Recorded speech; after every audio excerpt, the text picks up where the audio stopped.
Hello friends, welcome to my YouTube channel. So friend, आज हम इस वीडियो में डिस्कस करने वाले हैं BA final year English paper first के इम्पॉर्टेंट क्वेश्चन जो कि एग्ज़ाम में आने के चांसेस हैं। सो स्टार्ट करते हैं। सबसे पहले मैं आपको ये चीज़ बता देना चाहती हूँ कि अगर आप हर एक टॉपिक का क्विक रिवीजन पढ़ना चाहते हो तो आप नई शुरुआत यूट्यूब चैनल पर प्लेलिस्ट के नाम से आपको एक ऑप्शन देखने को मिलेगा और उसी प्लेलिस्ट को अगर आप ओपन करते हो तो सबसे लास्ट में BA final year English poem से एक प्लेलिस्ट बनाई गई है जिसमें आपको सेकंड या थर्ड वीडियो क्विक रिवीजन की मिलेगी। आपको हर एक टॉपिक की जो समरी है उसमें बताई गई है। वो वीडियो कोई 20 से 25 मिनट की है लेकिन सारी समरी उसमें बताई गई है, तो प्लीज़ आप उस वीडियो को देख लेना। एंड इसके साथ ही प्लेलिस्ट में आपको एक वीडियो मिल जाएगी बीए फाइनल ईयर वाली प्लेलिस्ट में, जिसमें क्या है कि स्टैंजा किस तरीके से आपको करने हैं वो भी बताया गया है। हर एक पोइम का जो स्टैंजा है उसकी स्टार्टिंग कैसे करनी है उसके बारे में तो आपको ये दो वीडियोस देख लेनी है, क्विक रिवीजन की और स्टैंजा एक्सप्लेनेशन की। इसके बाद अब हम बात करते हैं इंपॉर्टेंट क्वेश्चंस के बारे में। तो सबसे पहले जो इम्पोर्टेंट क्वेश्चन है वो आपका वर्ड्स पोएम का है। तो वर्ड्स पोएम से रिलेटेड जो क्वेश्चन है वो आपको सेक्शन बी में देखने को मिलेगा। तो सबसे पहले पेपर के पैटर्न के बारे में बात कर लेते हैं। आपके पेपर में 3 सेक्शन होते हैं, सेक्शन ए, बी और सी। सेक्शन ए में 10 क्वेश्चन होते हैं जिसमें से आपको हर एक जो क्वेश्चन है वो करना जरूरी होता है और हर क्वेश्चन 2-2 मार्क्स का होता है। इसके बाद जो सेक्शन बी है उसमें 2 पार्ट्स होते हैं।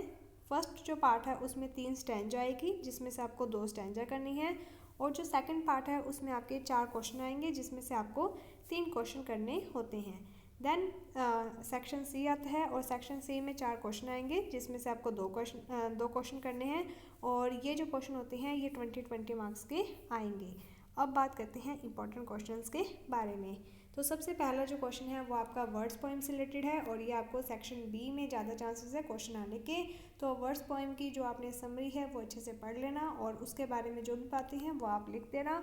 अपना जो आंसर है वो पॉइंट्स के थ्रू इसमें आप बना सकते हो एंड मैंने वीडियो बनाई हुई है, आप उस वीडियो को देख लेना जिससे कि आपको ये पता चल जाएगा कि इस जो टॉपिक है, ये जो पोएम है, इसमें पॉइंट्स किस तरीके से बनाए जा सकते हैं। इसके बाद जो अगला क्वेश्चन है वो आपको तारा प्ले में से देखने को मिलेगा। आपको तारा प्ले की समरी अच्छे तरीके से पढ़ लेनी है और तारा का करैक्टर स्केच। अगर आपने तारा प्ले की समरी पढ़ ली है तो तारा का करैक्टर स्केच भी उसी के अंदर आपका हो जाएगा।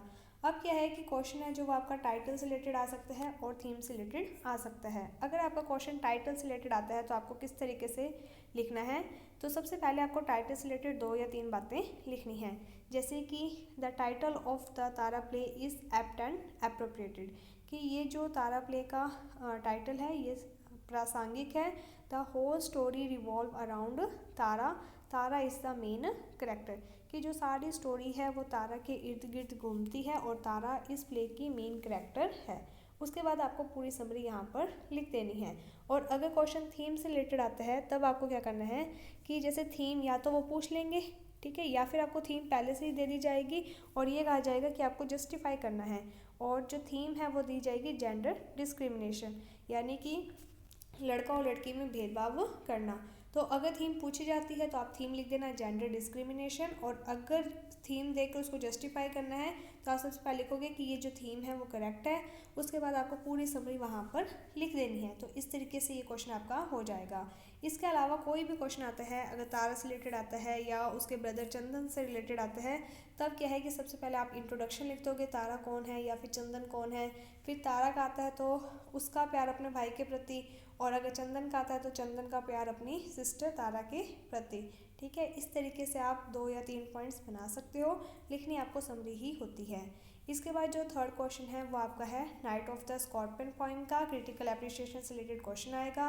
कभी भी क्वेश्चन क्रिटिकल एप्रिसिएशन से आता है तो आपको अपना आंसर पॉइंट्स में लिखना होता है। पॉइंट अगर आप चाहो तो 2 बना सकते हो, 3 बना सकते हो, लेकिन पॉइंट्स बना लेना। जैसे कि पहला जो पॉइंट है वो इंट्रोडक्शन का बन जाएगा, दूसरा जो पॉइंट है अगर आप चाहो तो थीम का बना सकते हो, तीसरा पॉइंट है जो वो subject matter of the poem का बना सकते हो। इसके अलावा जो फोर्थ पॉइंट है वो आप writing style of the poem से रिलेटेड बना सकते हो। इसके अलावा जो इम्पॉर्टेंट क्वेश्चन है वो आपका आएगा वंस अपॉन ए टाइम, जो पोएम है उससे रिलेटेड, तो आपको इसमें पूरी समरी लिख देनी है। नेक्स्ट जो क्वेश्चन है वो है at the back of progress, ये जो पोएम है इससे रिलेटेड क्वेश्चन आ सकता है। और जो 6th क्वेश्चन है आपका वो है on the O the great poet, ठीक है, तो ये 6 क्वेश्चन हैं। सेक्शन सी में आपको 2 क्वेश्चन करने होते हैं और सेक्शन बी में आपको 3 क्वेश्चन करने हैं। टोटल 5 क्वेश्चन आपको करने होते हैं। तो मैंने आपको 6 क्वेश्चन बता दिए हैं। उसके बाद लिटरेरी टर्म्स है जो उनके आपको हर एक लिटरेरी टर्म्स के बारे में 2-2 लाइन्स आप पढ़ लेना। इनकी वीडियोस बनाई गई हैं, शॉर्ट वीडियो है, आप देख लेना, आपको प्लेलिस्ट में वीडियो मिल जाएगी। 2-2 3-3 लाइन्स पढ़ लेना ताकि आपके ये जो 2-2 मार्क्स के क्वेश्चन है ये कवर हो जाए। इसके बाद स्टैंजा अवर कजनर ट्री में से आ सकती है और इसमें भी मेनली जो थर्ड स्टैंजा है, not because of the magnificence वाली, वो वाला है ना थर्ड स्टैंजा इसका, the tree is dear to me, वो वाला, तो आप वो कर लेना। इसके अलावा एक जो स्टैंजा है वो आपकी तारा प्ले में से आएगी और एक स्टैंजा आपकी पोस्ट कार्ड फ्रॉम कश्मीर जो पोइम है उसमें से आ सकती है और इसमें भी ज़्यादा चांस झेलम रिवर को लेकर है। तो इस तरीके से ये आपका पेपर है, ये आपके इम्पोर्टेंट क्वेश्चन बनते हैं। और इसके अलावा आपको क्या करना है कि हर एक पोइम और उसके पोइट के नाम अच्छे तरीके से तैयार कर लेने हैं, क्योंकि जो 2-2 मार्क्स के क्वेश्चन आते हैं उसमें आजकल इस टाइप के क्वेश्चन आ जाते हैं कि इस पोइम का पोइट कौन है, इसकी थीम क्या है। तो थीम के लिए तो आप बस वो क्विक रिवीजन वाली एक वीडियो देख लेना जिससे कि आपको पता चल जाएगा कि उस पोइम में मेन क्या बात कही गई है और वही बात आप उसमें लिख देना। तो क्वेश्चन इस तरीके से आते हैं जिससे कि आपके जो 2-2 मार्क्स के क्वेश्चन हैं वो भी कवर हो जाएंगे। अगर आपने लिटरेरी हिस्ट्री नहीं भी पढ़ी है तो कोई बात नहीं, अगर आपने स्टार्टिंग की वीडियोस, स्टार्टिंग के जो टॉपिक्स हैं उन्हें अच्छे से कवर कर रखे हैं तो आपको लिटरेरी हिस्ट्री पढ़ने की कहीं पर भी ज़रूरत नहीं है। तो कोई भी बच्चे इस बात को लेकर स्ट्रेस ना ले कि उसने लिटरेरी हिस्ट्री को नहीं पढ़ा है। आपको कोई भी 5 जो यूनिट्स हैं उसमें से 4 यूनिट्स को अच्छे तरीके से तैयार कर लेना है और अगर आपने वो भी नहीं किया है तो जो क्वेश्चन बताए हैं उन्हें अच्छे से तैयार कर लेना। और उसमें भी सबसे इम्पॉर्टेंट जो क्वेश्चन है वो आपका तारा प्ले का है, इसलिए आप तारा प्ले की जो समरी है उसे अच्छे से पढ़ लेना और तारा का करैक्टर स्केच जो है उसमें जो पॉइंट्स हैं उन्हें अच्छे तरीके से पढ़ लेना। बाकी कोई भी करैक्टर का आ जाए आपको लिखनी वहाँ पर समरी ही है, तो इस बात को लेकर घबराना मत, नर्वस मत होना कि ये कौन सा करैक्टर आ गया, आपने तो इसको पढ़ा ही नहीं। तो ऐसा कुछ भी आपको करने की ज़रूरत नहीं है।